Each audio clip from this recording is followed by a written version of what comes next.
Hey everyone, I'm back again. This is Minister James Moss with Continuing Education. We're in the book of Luke and we're in chapter 9. We're going to cover verses 37 through 43. 43 is going to actually overlap between two videos, two short ones. Okay, so let's do it. Luke closely tied the transfiguration to this healing of a demon-possessed boy. The ignorance and unbelief of the disciples was the same issue that God had spoken about on the mountain. He had commanded Peter, James, and John to listen to Jesus. There was no reason for the disciples to be defeated by any demon. All they needed to do was to believe in Jesus and dedicate themselves to prayer. All right. Now, the way that this is written, let's just see how they write it first before I say anything. All right. So here we go. Verses 37 through 43. And it came to pass that on the next day, when they were come down from the hill, much people met him. And behold, a man of the company cried out, saying, Master, I beseech thee, look upon my son, for he is mine only child. And lo, a spirit taketh him, and he suddenly crieth out, and it teareth him, that he foameth again, and bruising him hardly departeth from him.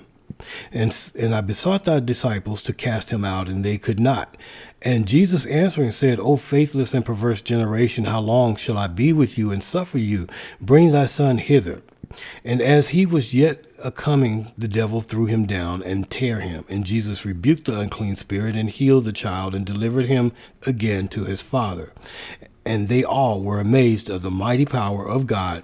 But while they wondered everyone at all things which Jesus did, he said unto his disciples.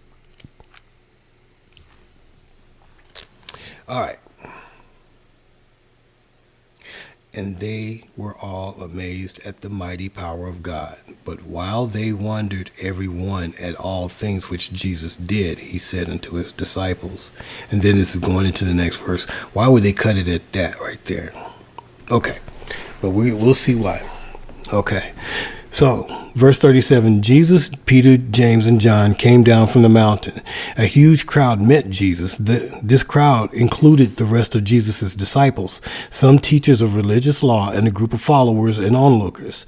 Mark wrote that the disciples and the religious leaders were in an argument which probably focused on the fact that the disciples had tried and failed to cast out a demon.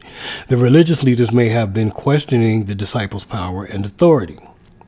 Verses 38 and 39, a man had brought his only son who was possessed by an evil spirit. While the symptoms described by the father sound much like an epileptic convulsion, the destructive intent of the demon was described by the father. The demon was injuring his son. This was more than just mere epilepsy. It was indeed a case of demon possession. Mark's gospel reveals that the boy could neither speak nor hear. Verse 40. The desperate man wanted his child to be freed from the demon, so he brought his son to Jesus and his disciples. But the disciples couldn't do it. The text does not explain the reason for their failure. Matthew explained it as the disciples' lack of faith. Mark as a need for prayer. The disciples certainly tried, but the demon did not respond. Verse 41, Jesus saw the failure of the disciples to cast out this demon as merely one more indication of the stubbornness and faithlessness surrounding him. The disciples were not singled out for a rebuke, but they reflected an attitude prevalent in their society. Jesus would not stay with them forever. One day he would leave and the Spirit would come. The Spirit could help soften stubborn hearts. In the meantime, Jesus would settle this unbelief, but he would not leave this young boy in his terrible condition, so Jesus told the father to bring his son. Verses 42 and 43. As if to show its anger that Jesus was now involved, the demon knocked the boy to the ground and threw him into a violent convulsion.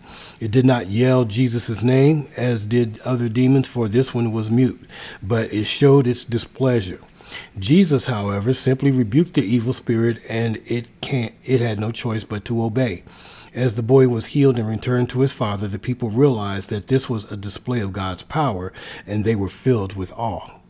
Okay. All right. So that pretty much, I was hoping they didn't go and kind of represent some things there, but they didn't. All right, so that does it for this one where Jesus heals a demon-possessed boy. Matthew and Mark gives you a little bit more detail into what happened there if you want to go and read that. Also, so you can find that in the 17th chapter of Matthew, verse 20, Mark chapter 9, verse 29. All right, so that does it for this one. We're getting ready to move on to our next one. Let's see where the cliffhanger in the reading leads us, because like I said, verse 43 is going to overlap between this one and the next video. So the next video is going to be really short also. All right, so until next time, God bless you, God keep you, and continue to always study.